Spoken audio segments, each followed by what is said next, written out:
ومن يرغب عن ملة إبراهيم إلا من سفه نفسه ولقد اصطفيناه في الدنيا وإنه في الآخرة لمن الصالحين। এখানে হযরত ইব্রাহিম আলাইহিস সালাতু ওয়াস সালামের ব্যাপারে বললেন আল্লাহ রাব্বুল আলামিন, ومن يرغب عن ملة إبراهيم, যে ব্যক্তি ইব্রাহিম আলাইহিস সালাতু ওয়াস সালামের মিল্লাত থেকে নিজেকে সরিয়ে রাখে, ইল্লা মান সাফিহা নাফসা, সে কেবলমাত্র বোকা, সে কেবলমাত্র যে ব্যক্তি নিজেকে নির্বোধ সাব্যস্ত করেছে সে ছাড়া অন্য কেহ ইব্রাহিমের পথ পরিহার করে না। কেবলমাত্র বোকারাই নির্বুদ্রাই ইব্রাহিম আলাইহিস সালাতু ওয়াস সালামের মিল্লাত থেকে পথ থেকে সরে যায়। তার অর্থ হলো মুসলমান যত পথ আর মতের উপরে চলবে, চলার ক্ষেত্রে সে লক্ষ্য করবে আমার এই পথটা হযরতে ইব্রাহিম আলাইহিস সালাতু ওয়াস সালামের পথ কিনা। আর হযরতে ইব্রাহিম আলাইহিস সালাতু ওয়াস সালাম যেই পথের উপরে ছিলেন, যেই মতের উপরে ছিলেন, সেই পথ আর মতের উপরেও ছিলেন মুহাম্মদুর রাসূলুল্লাহ সাল্লাল্লাহু আলাইহি ওয়াসাল্লাম। তার অর্থ হলো আমার চলাফেরা, আমার জীবনযাপন সব কিছু মুহাম্মদুর রাসূলুল্লাহ সাল্লাল্লাহু আলাইহি ওয়াসাল্লামের আদর্শের উপরে আছে কিনা। যদি আদর্শের উপরে থাকে তাহলে সে উম্মতে মুহাম্মাদি, সে নিজেকে সাব্যস্ত করতে পারবে। আমাদের একটা পরিচয় হলো আমরা মুহাম্মদুর রাসূলুল্লাহ সাল্লাল্লাহু আলাইহি ওয়াসাল্লামের উম্মত। আমরা কার উম্মত? লজ্জা লাগে? আওয়াজ দিয়ে বলেন, লজ্জা লাগে? আমরা কার উম্মত? আমাদের একটা পরিচয় হলো আমরা মুহাম্মদুর রাসূলুল্লাহ সাল্লাল্লাহু আলাইহি ওয়াসাল্লামের উম্মত। এটা বড় গর্ব করে আমাদের বলতে হবে আমি উম্মতে মুহাম্মাদি, ঠিক না বেঠিক? যদি নিজেকে উম্মতে মুহাম্মাদি সাব্যস্ত করতে না পারি তাহলে আমার ঠিকানা জান্নাতে নয়, আমার ঠিকানা হবে জাহান্নামে। তাহলে আমার চলাফেরা, আমার সব কিছুতে দেখতে হবে মুহাম্মদুর রাসূলুল্লাহ সাল্লাল্লাহু আলাইহি ওয়াসাল্লামের আদর্শের উপরে আমি আছি কিনা। এখন আমাদের আদর্শ ভাগ হয়ে গেছে। আমাদের আদর্শ কি হয়ে গেছে? এই কথা বলেন, কি হয়ে গেছে? ভাগ হয়ে গেছে। কেহ জাসদ, কেহ বাসদ, কেহ আওয়ামী লীগ, কেহ বিএনপি, কেহ জাতীয় পার্টি, কেহ জামাত ইসলাম, কি বলেন, বিভিন্ন দলে বিভক্ত হয়ে গেছি।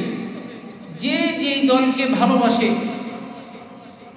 সে ওই দলের লিডার যদি কোরআন আর হাদিসের বিরুদ্ধেও বলে আমার লিডার ঠিক বলেছে,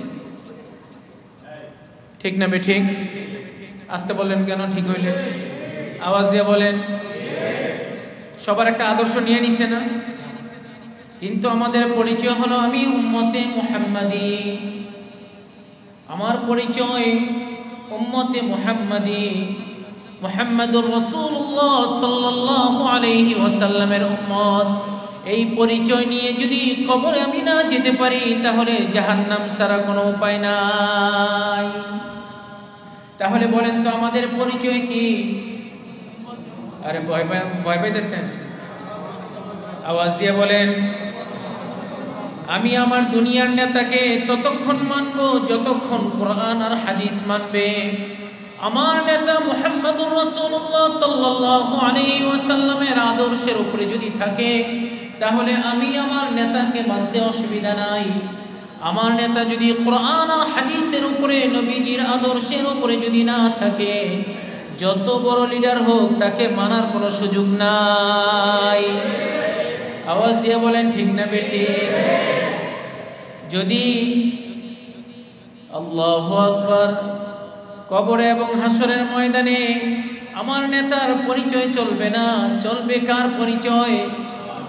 মুহাম্মদুর রাসূলুল্লাহ সাল্লাল্লাহু আলাইহি ওয়াসাল্লামের পরিচয়ে আমাকে বাঁচতে হবে। মুহাম্মদুর রাসূলুল্লাহ সাল্লাল্লাহু আলাইহি ওয়াসাল্লামের পরিচয়ে সুপারিশে আমাকে জান্নাতের ফয়সালা হবে, ঠিক না বেঠিক? তাহলে বুঝে থাকলে বলুন আমাদের পরিচয় কি? তাহলে উম্মতে মুহাম্মাদির আদর্শ যদি গ্রহণ না করি তাহলে আমার পরিচয় কি উম্মতে মুহাম্মাদি থাকবে? আর জোরে বলেন তো থাকবে? সাহাবাদের একটা পরিচয় ছিল, সাহাবারা খুব গর্ব করে বলতেন আমরা নবীর সাহাবী। কি বলতেন? আমরা নবীর সাহাবী। হযরত উকবা ইবনে নাফি রাদিয়াল্লাহু তাআলা আনহু আফ্রিকায় জিহাদের উদ্দেশ্যে গেলেন। রাত্রি যাপন করতে হবে, লোকদেরকে নিরাপদ জায়গার কথা জিজ্ঞেস করলেন, কোথায় থাকার ব্যবস্থা হতে পারে। কিছু দুষ্ট প্রকৃতির লোকেরা বলল, ওই যে সামনে একটা জঙ্গল আছে, ওই জঙ্গলে থাকো। জঙ্গলে মানুষ থাকে না হায়াওয়ান জীবজন্তু থাকে? জীবজন্তু থাকে। হযরত উকবা ইবনে নাফি রাদিয়াল্লাহু তাআলা আনহু সেখানে চলে গেলেন। গিয়ে দেখলেন এখানে তো মানুষের থাকার জায়গা নয়, জানোয়ারদের থাকার জায়গা। জানোয়ারদের থাকার জায়গায় যেহেতু চলে আসছি, হযরত উকবা ইবনে নাফি রাদিয়াল্লাহু তাআলা আনহু তার পরিচয় বনের হিংস্র প্রাণীদেরকে শোনাইতেছে। সুবহানাল্লাহ, জোরে বলবেন না?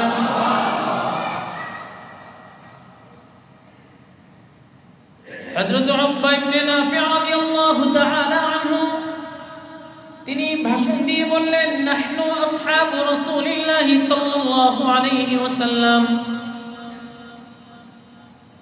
ফারহালু ইন্না নাজিলুন ফামান ওয়াজাদনাহু বা'দু কাতালনাহু।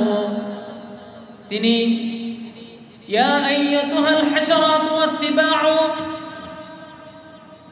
বনের জঙ্গলের হিংস্র প্রাণীদেরকে ডাক দিয়ে বললেন, এই হিংস্র প্রাণীরা তোমরা মনোযোগ দিয়ে শোনো।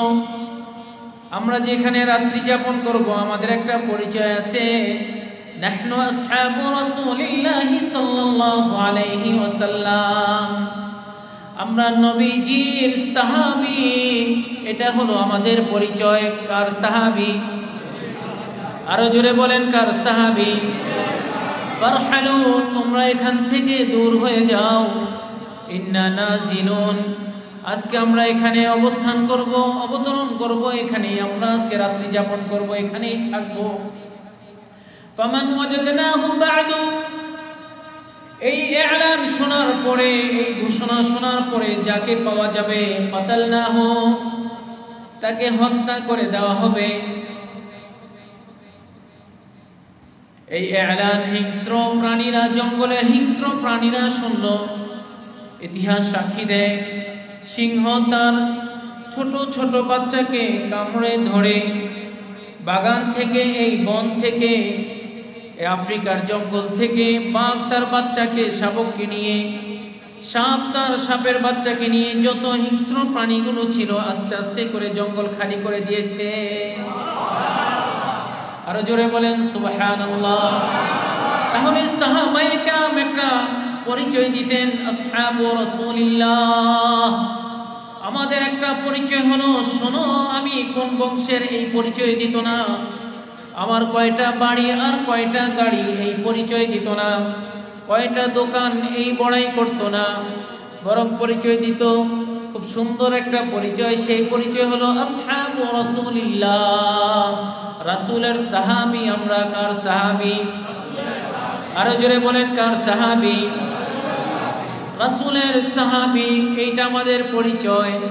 এই পরিচয়টা এভাবেই হয় নাই। রাসূলের উম্মত পরিপূর্ণ হওয়ার কারণে এই পরিচয় দিতে পেরেছে। আর এই পরিচয়ের কারণে দুনিয়ার হিংস্র প্রাণীরা, বন জঙ্গলের হিংস্র প্রাণীরা পর্যন্ত সাহাবাদেরকে কি করত? সম্মান করত, সমীহ করত। সুবহানাল্লাহ।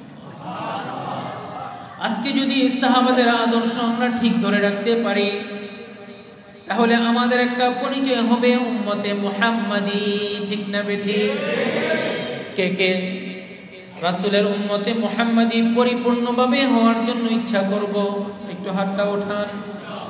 আল্লাহ রাব্বুল আলামিন এই সব হাতগুলোকে কবুল করুন, সকলে বলি আমিন।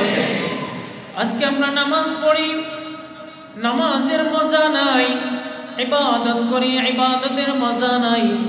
যখন ইচ্ছা নামাজ ত্যাগ করি, যখন ইচ্ছা সুদ খাই, যখন ইচ্ছা খারাপ কাজ করি কি করি না? আমরা রিজিকের তালাশ করতে গিয়ে এমন কোন পন্থা নাই যে পন্থা আমরা অবলম্বন করি না। অথচ আল্লাহ রাব্বুল আলামিন বলেন, ওয়ামা মিন দাব্বাতিন ফিল আরদি ইল্লা আলাল্লাহি রিজকুহা। পৃথিবীতে এমন কোন বিচরণশীল প্রাণী নাই যার রিজিকের জিম্মাদারি আমি আল্লাহ নেই না। পৃথিবীতে যত প্রাণী আছে সকল প্রাণীর রিজিকের জিম্মাদারি কে নিয়েছেন? আরো জোরে বলেন, কে নিয়েছেন? আল্লাহ রাব্বুল আলামিন নিয়েছেন। শুকর পৃথিবীতে সবচেয়ে নিকৃষ্ট প্রাণী, কুকুর নিকৃষ্ট প্রাণী, আল্লাহ রাব্বুল আলামিন নিজেই ঘোষণা দিয়েছেন। তারপরও তাদের রিজিকের ব্যবস্থা করেছেন কে? আরো জোরে বলেন, কে? তাহলে আমরা মানুষ, আমরা যদি হারাম না খাই তাহলে হালাল রিজিকের ব্যবস্থা হবে কি হবে না? আরো জোরে বলেন, হবে কি হবে না? আল্লাহু আকবার। হালাল রিজিক পেটে নাই, ধোকার রিজিক চলতেছে। ব্যবসায়ী ভাইরা ধোকা দিয়ে দিয়ে যেটা বাংলাদেশি পণ্য সিল মারে কোরিয়ান, সিল মারে জাপান, সিল মারে চাইনিজ, মাইরা দাম বাড়ায় দেয়। আছে না নাই? আরো জোরে বলেন, আছে না নাই? এই কথা কাটা কেন? আমরাই তো করি এগুলো। আর মসজিদে এসে পীর সাহেব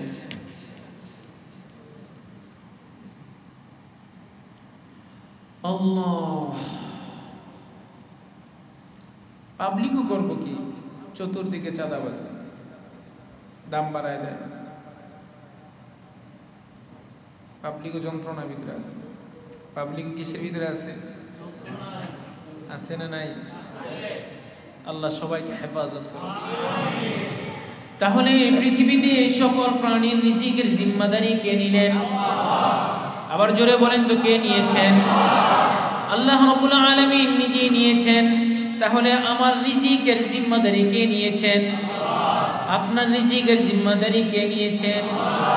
আপনার পরিবারের রিজিকের জিম্মাদারি কে নিয়েছেন? আল্লাহ রাব্বুল আলামিন নিয়েছেন। তাহলে এত পেরেশানির ভিতরে আমরা আছি। এই জন্য রিজিক দুই প্রকার। এক প্রকার রিজিক হলো হারাম, আর এক প্রকার রিজিক হলো হালাল। যেই বস্তু প্রাণীরা গ্রহণ করে, আহার্য হিসাবে গ্রহণ করে, ওইটাই হলো রিজিক। কেহ যদি হারাম থেকে কষ্ট করে বেঁচে থাকে তাহলে হালাল রিজিক অবশ্যই তার কাছে চলে আসবে। আর যদি ধৈর্য ধারণ না করেন তাহলে হারামটাই আপনি গ্রহণ করে ফেলবেন। তাহলে হালাল রিজিক, বলেন কি রিজিক? হালাল রিজিক, এটা গ্রহণ করতে হবে। ইমাম কুরতুবী রাহমাতুল্লাহি আলাইহি এই আয়াতের তাফসীরে লেখেন,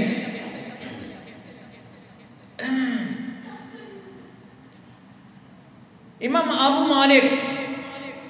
আবু মালিক আশআরী রাদিয়াল্লাহু আনহু, আবু মুসা আশআরী রাদিয়াল্লাহু তাআলা আনহু, তিনারা একটা বড় কাফেলা নিয়ে নবীজি সাল্লাল্লাহু আলাইহি ওয়াসাল্লামের কাছে আসতেছেন।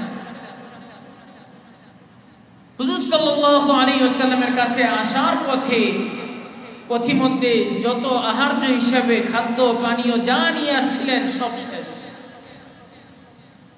এখন কষ্ট। একজনকে পাঠালেন, পরামর্শ করে, যাও আল্লাহর নবীর কাছে গিয়ে আমাদের দুরবস্থার কথা বলো, হয়তো আল্লাহর নবী কোনো খাবারের ব্যবস্থা করে পাঠাবেন। সাহাবী একজনকে পাঠালেন এই সংবাদ দেওয়ার জন্য। ওই সাহাবী আল্লাহর নবী সাল্লাল্লাহু আলাইহি ওয়াসাল্লামের কাছে গিয়ে ঘরের দরজার সামনে দাঁড়িয়ে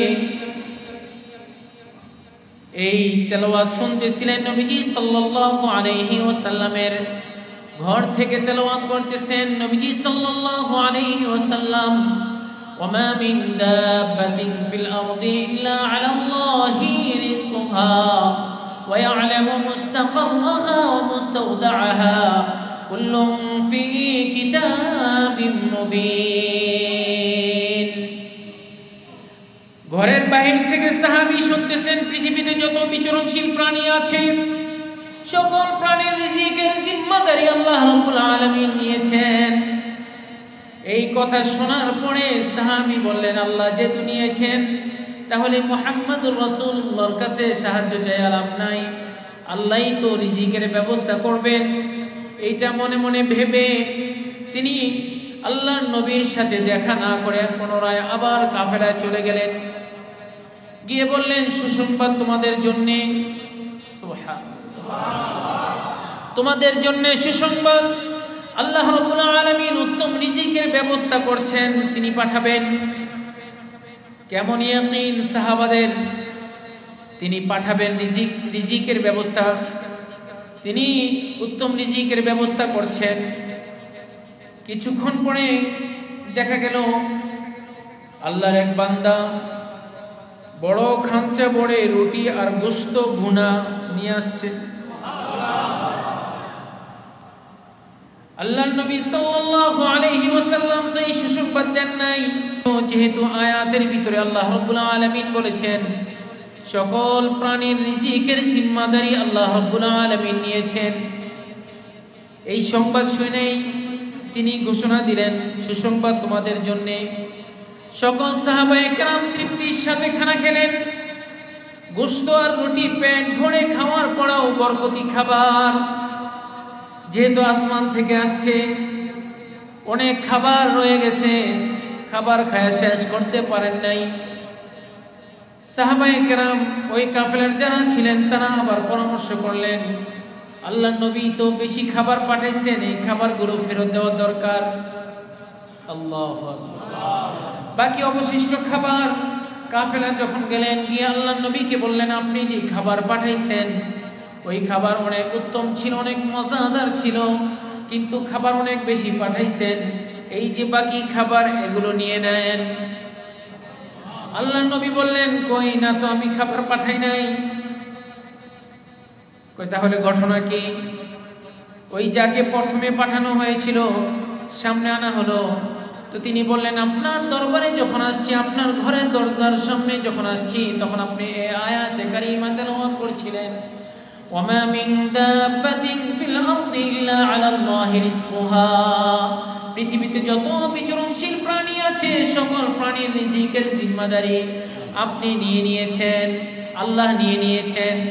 যখন এই আয়াতে কারিমা শুনলাম তখন আমার ভিতরে ইয়াকিন চলে আসছে যে আল্লাহ রাব্বুল আলামিন আমাদেরকে না খাওয়াইয়া মারবেন না, আল্লাহ রাব্বুল আলামিন অবশ্যই অবশ্যই রিজিকের ব্যবস্থা করবেন। আল্লাহু আকবার। এর অর্থ কি আমি আর আপনি কি ঘরে বসে থাকবো? আল্লাহ রাব্বুল আলামিন সূরাতুল জুমুআয় বলেন, فإذا قضيت الصلاة فانتشروا في الأرض وابتغوا من فضل الله واذكروا الله كثيرا لعلكم تفلحون। আল্লাহ রাব্বুল আলামিন বলেন, فإذا قضيت الصلاة, যখন নামাজ শেষ করে ফেলবে, فانتشروا في الأرض وابتغوا من فضل الله, আমার জমিন অনেক বড়, জমিনে ছড়ায়া পড়ো। ওয়াবতাগু মিন ফাদলিল্লাহ, তোমরা আমি আল্লাহর অনুগ্রহ তালাশ করো। সাথে সাথে ওয়াযকুরুল্লাহা কাসীরা, আমি আল্লাহকে বেশি বেশি করে স্মরণ করো। সুবহানাল্লাহ। এই জন্য হালাল রিজিক তালাশ করতে হবে, হালাল রিজিকের জন্য চেষ্টা করতে হবে, সাথে সাথে বেশি বেশি আল্লাহর স্মরণ অন্তরে জপতে হবে, ঠিক না বেঠিক? আল্লাহ রাব্বুল আলামিন বললেন লাআল্লাকুম তুফলিহুন, তাহলে তোমরা সফলকাম হবে। আমি আল্লাহর পক্ষ থেকে যে হালাল রিজিকের ব্যবস্থা করেছি, ওই হালাল রিজিক তোমাদের কাছে তোমাদের কাছে যাবে, আর তোমরা সফলকাম হয়ে যাবে। সুবহানাল্লাহ। এই জন্য রিজিক তালাশ করা, সাথে সাথে আল্লাহর নাম স্মরণ করা, তাহলে আল্লাহ রাব্বুল আলামিন কাঙ্ক্ষিত রিজিক আমাদেরকে দান করবেন। সুবহানাল্লাহ বলবেন না? একটা ঘটনা মনে পড়ছে, বলি। ইমাম শাফি রহমতুল্লাহি আলাইহির নাম শুনছেন? সবাই শুনছেন? সাথে ইমাম আহমদ বিন হাম্বল রহমতুল্লাহি আলাইহি, ওনার নাম শুনছেন? এই দুইজন দুই মাযহাবের ইমাম। পৃথিবীতে 4টা প্রসিদ্ধ মাযহাব, হানাফি মাযহাব, শাফিঈ মাযহাব, হাম্বলি মাযহাব আর মালিকি মাযহাব। কথা কি বুঝা আসছে? তো ইমাম শাফি রহমতুল্লাহি আলাইহির ছাত্র হলেন ইমাম আহমদ বিন হাম্বল রহমতুল্লাহি আলাইহি। কার ছাত্র? ইমাম শাফি রহমতুল্লাহি আলাইহির ছাত্র। তো অনেক সময় ছাত্র তো অনেক উপরে উঠে যায় না, বড় হয়ে যায় না? ইমাম শাফি রহমতুল্লাহি আলাইহি তো অনেক বড়। ইমাম শাফি রহমতুল্লাহি আলাইহির একটা ঘটনা বলি। তার উস্তাদ ইমাম ওয়াকি রহমতুল্লাহি আলাইহির কাছে গিয়ে বললেন, হুজুর, যা পড়ি যা শিখি সব ভুলে যাই, যা শিখি সব ভুলে যাই, ইলম যা শিখি ভুলে যাই। আমরা ভুলি না? কি বলেন? ভুলে যাই না? একটু কথা বলতে হবে। ভুলে যাই তো। এখন আমাকে কিছু নসিহত করেন, এই ইলম ভুলা থেকে কিভাবে বাঁচব? শাকাউতু ইলা ওয়াকিইন সুআ হিফজি ফাআওসানি ইলা তারকিল মাআসি। আমার উস্তাদ ইমাম ওয়াকি রহমতুল্লাহি আলাইহি আমাকে উপদেশ দিলেন, ইলা তারকিল মাআসি, গুনাহগুলো ছেড়ে দাও। গুনাহ যার ভিতরে থাকে তাকে আল্লাহ রাব্বুল আলামিন ইলম দেন না, ইলম থেকে বঞ্চিত করেন।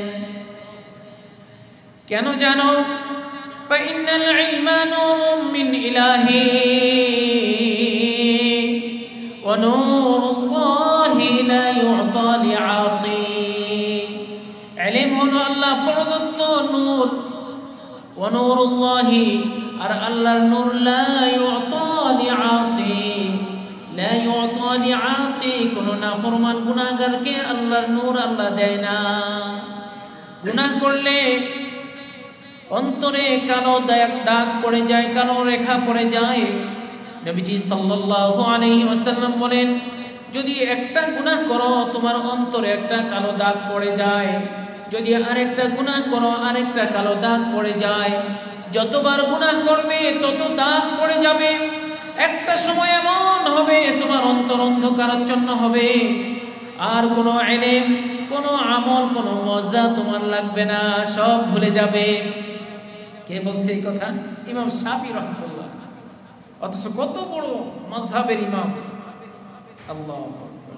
তো তার ছাত্র ইমাম আহমদ বিন হাম্বল রহমতুল্লাহি আলাইহি, যেটা বলা উদ্দেশ্য, একদিন চিঠি লিখলেন, আহমদ, অনেক দিন হয় তোমার সাথে দেখা হয় না, মন চায় তুমি একটু দেখা করো।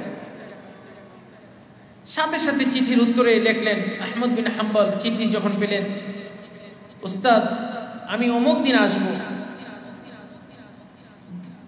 এই চিঠি ইমাম শাফি রহমতুল্লাহি আলাইহির কাছে যখন পৌঁছলো, ইমাম শাফি রহমতুল্লাহি আলাইহি বড় খুশি। যারা আমির ওমারা যারা ছিল ইমাম শাফি রহমতুল্লাহি আলাইহি, তো তাদেরকে নিয়ে পরামর্শ হলো, ইমাম আহমদ যেহেতু আসবে, অনেক বড় আলেম, জামানার বিখ্যাত আলেম, আমার ছাত্র ইমাম আহমদ আসবে, তো তার রিসিপশনে আমরা সবাই থাকবো। উস্তাদ সহ রিসিপশনে গেলেন, তাকে স্বাগতম জানালেন। ফায়সালা হলো যেহেতু ছাত্র ওস্তাদের একটা সম্পর্ক, ওস্তাদের বাড়িতেই থাকবে, ওস্তাদই মেহমানদারি করবে। ইমাম আহমদ রহমতুল্লাহি আলাইহি আসলেন, সংবর্ধনা দেওয়া হলো। ফয়সালা অনুযায়ী ইমাম আহমদ রহমতুল্লাহি আলাইহির জন্য খাস কামরার ব্যবস্থা করা হলো। ইমাম শাফি রহমতুল্লাহি আলাইহির বাড়িতেই থাকার ব্যবস্থা করা হলো। তো বাড়িতে থাকার ব্যবস্থা করার পরে খাবার দিলেন, রাত্রিবেলা খাবার দিলেন, খাবার খাবে। তো একজন মেহমান গেলে খাবার কি একজনের দেয় না একজনের বেশি, একটু বেশি পরিমাণের দেয়? এই কথা বলে না। আপনারা কি একজনেরই দেন নাকি একটু বাড়ায় বাড়ায় দেন? কেন দেন? এটা মেহমানের সম্মান। মেহমানের কি সম্মান। তো মোটামুটি একটু বেশি বেশি খাবার দিছেন। ইমাম আহমদ রহমতুল্লাহি আলাইহি খাবার দেখে তিনি আস্তে আস্তে করে সব খাবার খেয়ে ফেললেন, কোনো খাবার আর রাখেন নাই। আচ্ছা বলুন, যারা আল্লাহওয়ালা তারা খাবার কম খায় না বেশি খায়? কম খায়। রাত্রিবেলা ঘুমের ব্যবস্থা করা হলো। ঘুমাইতে গেলেন খাস কামরায়। ইমাম শাফি রহমতুল্লাহি আলাইহির ছোট ছোট বাচ্চারা তারা চিন্তা করলেন, এত বড় ইমাম নিশ্চয়ই তাহাজ্জুদ পড়বে। এক বদনা পানির ব্যবস্থা উঠানে করে দিলেন, পীড়ার ভিতরে করে দিলেন, নির্ধারিত জায়গায় রাখলেন যাতে ওঠে তাহাজ্জুদের জন্য ওযু করে তাহাজ্জুদের নামাজ পড়তে পারে। সকালবেলা ফজরের নামাজ পড়লেন। বাচ্চারা ঘুম থেকে উঠে দেখে, হায় হায়, যাকে এত বড় ইমাম মানা হয়, এত বড় আলেম, এত বড় বুজুর্গ আমার বাবা, যার প্রশংসা সবসময় করে, ওযুর পানিও তো ব্যবহার করে নাই। তার মানে খাইছে বেশি, ঘুমাইছে বেশি, তাহাজ্জুদ পড়ে নাই। ফজর নামাজের পরে ইমাম আহমদ রহমতুল্লাহি আলাইহি বলতেছেন, হুজুর বিদায় দেন, চলে যাই। এখন বলতেছে, বাচ্চারা বাবার কাছে অভিযোগ করছে, কেমন ইমাম, কেমন বড় আলেম, খায় বেশি, ঘুমায় বেশি, তাহাজ্জুদ পড়ে না।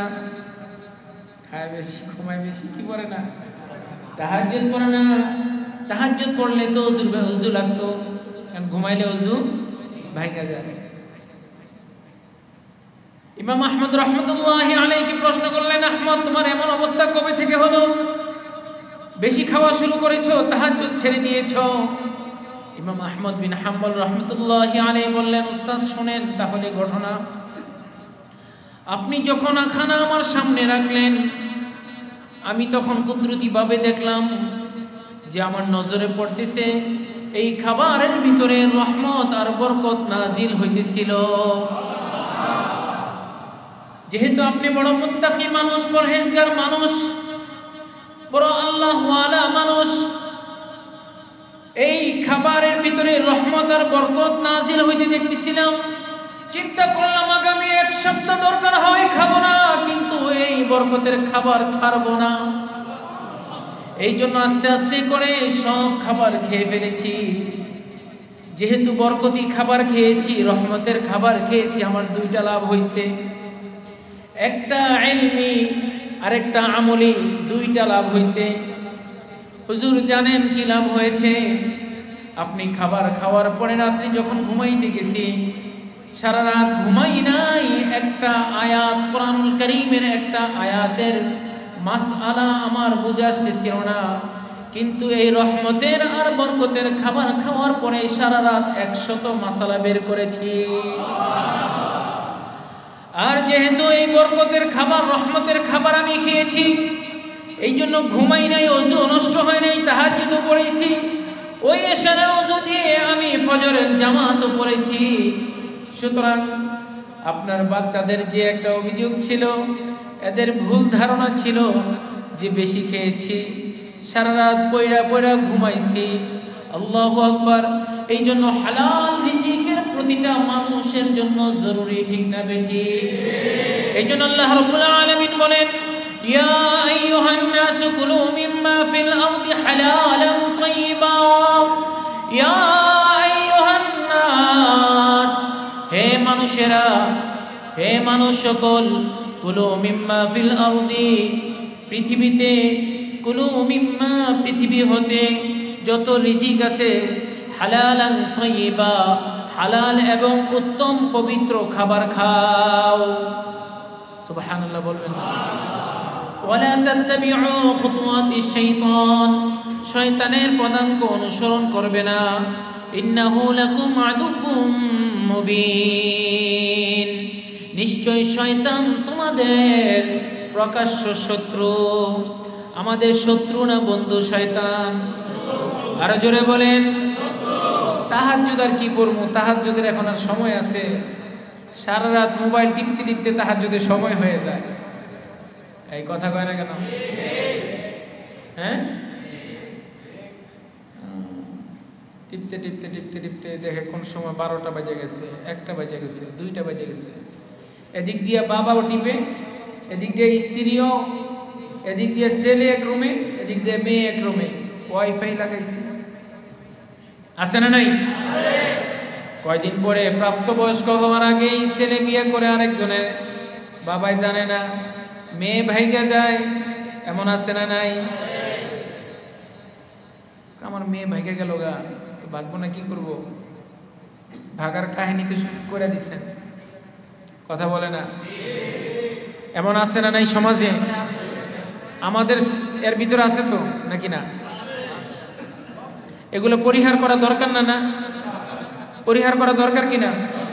এই জন্য নবীজি সাল্লাল্লাহু আলাইহি ওয়াসাল্লাম এশার নামাজের পরে কথা বলতেন না, এশারের আগে খানা খেয়ে ফেলতেন। সুবহানাল্লাহ বলেন।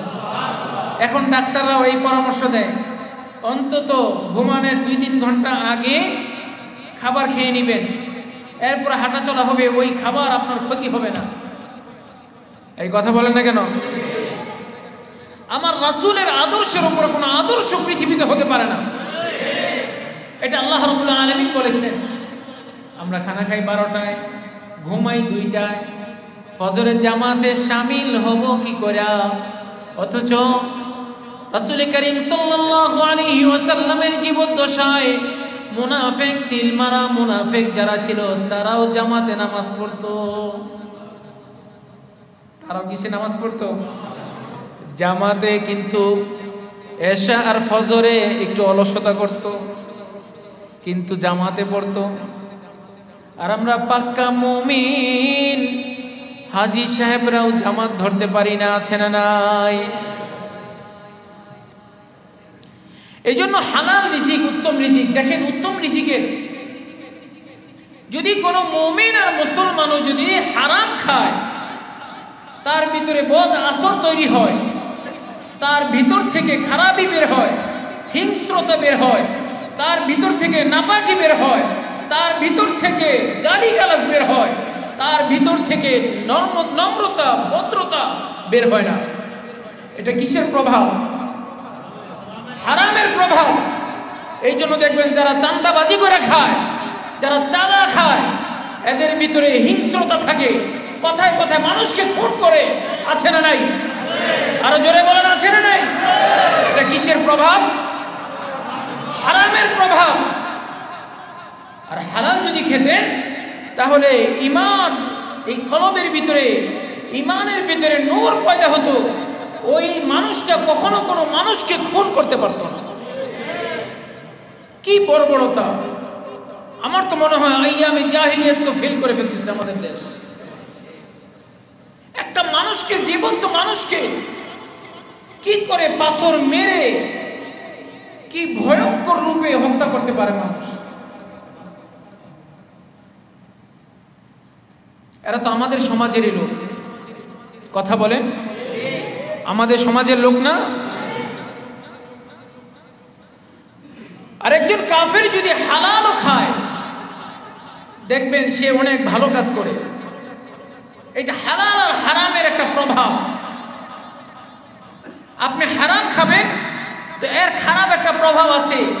যদিও আপনি মুমিন দাবিদার, যদিও আপনি মুসলিম দাবিদার, একজন কাফের যদি হালাল খায়, কিন্তু তার ভিতর থেকে হালালের প্রভাবের কারণে তার ভিতর থেকে কি বের হয়? কিছু ভালো কাজ বের হয়, সমাজের কিছু ভালো কাজ করে। কথা কি বুঝে আসছে? হ্যাঁ, একটা স্বাভাবিক দেখেন,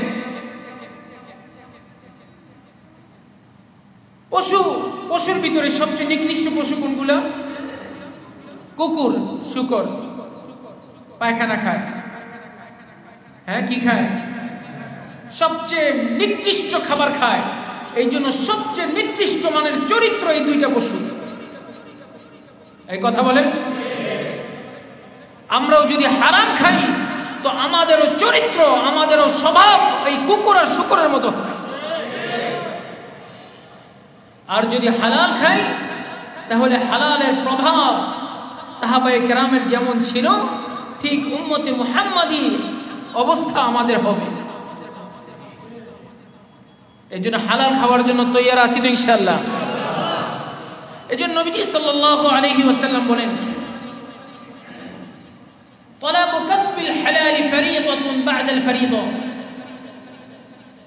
হালাল উপার্জন করা ফরজ ইবাদতের পরে এইটা ফরজ। হালাল উপার্জন করা এটাও কি ফরজ। হালাল উপার্জন করা এটাও কি। নবীদেরকে আল্লাহ রাব্বুল আলামিন লক্ষ্য করে বললেন, ইয়া আইয়ুহার রাসূল কুলু মিনাত তাইয়্যিবাত ওয়া'মালু সালিহা। নেক আমল করবে তো আগে হালাল আর পবিত্র খাবার খাও। ওই খাবার খাওয়ার পরে যে শক্তি হবে, যে স্বাস্থ্য হবে, ওই শক্তি আর সামর্থ্য দিয়ে তারপরে ইবাদত করো, আমি ওই ইবাদত কবুল করব।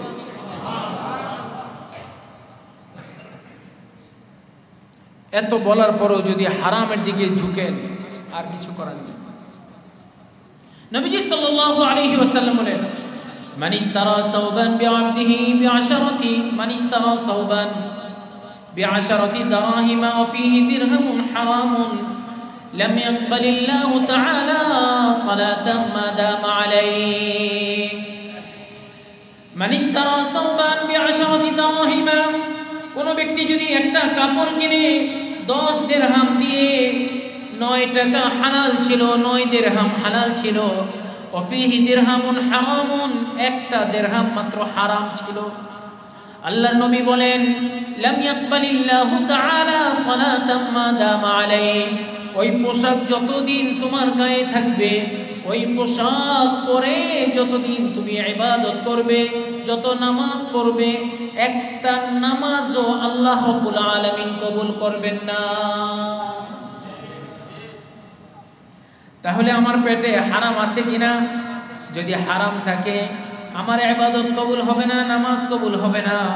আমার পোশাক যদি হারাম থাকে, হারামের অংশ থাকে, তাহলে আমার এই পোশাক দিয়েও নামাজ হবে না। আমাদের সমাজে এই হারাম উপার্জন করে আমরা খাই কি খাই না? ওই খাবার দিয়ে আমরা নামাজ পড়ি কি পড়ি না?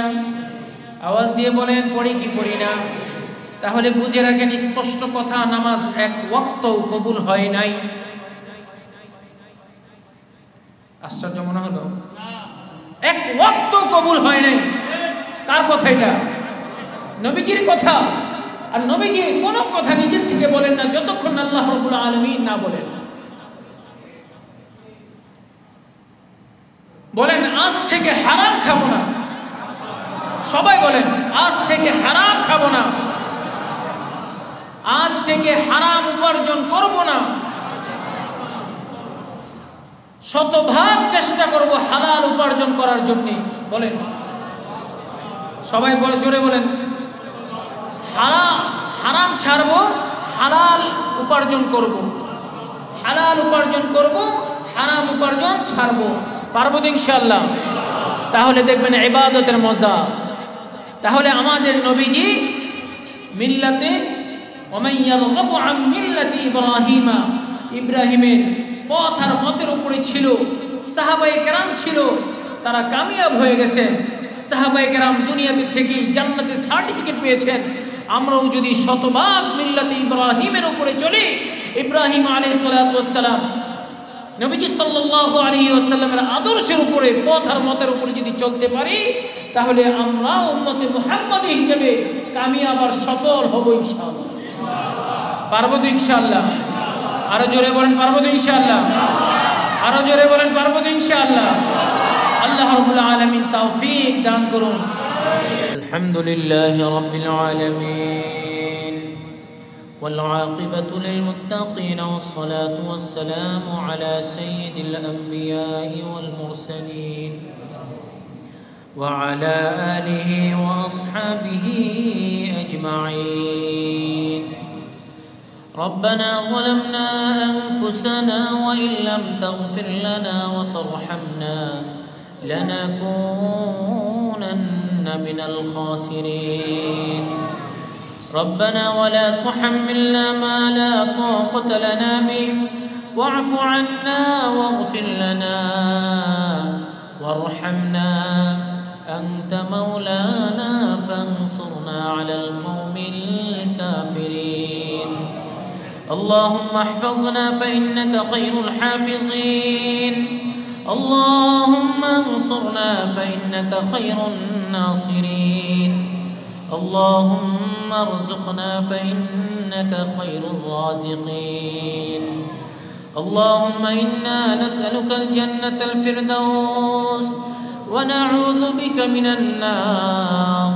اللهم أجرني من النار. اللهم أجرني من النار. يا رب العالمين يا أرحم الراحمين يا الله মেহেরবানি আয় আল্লাহ মেহেরবানি করে যা কিছু আলোচনা হলো কোরআনুল কারীম থেকে আমাকে সহ সকলকে আমল করার তৌফিক দান করো। আয় আল্লাহ তোমার প্রিয় হাবিব মুহাম্মদুর রাসূলুল্লাহ সাল্লাল্লাহু আলাইহি ওয়াসাল্লামের পাক্কা সচ্চা উম্মত হিসাবে আমাদেরকে কবুল করে নাও। আয় আল্লাহ আমাদের সকলকে তুমি কবুল করে নাও। আয় আল্লাহ মেহেরবানি করে জিন্দেগিতে যত গুনাহ করেছি, যত ছোট গুনাহ বড় গুনাহ জানা অজানা গোপনে প্রকাশ্য হয়েছে, মালিক রে তোমার কাছে মাফ চাই, পানাহ চাই। জিন্দেগির সকল গুনাহ খাতাগুলো মাফ করে দাও।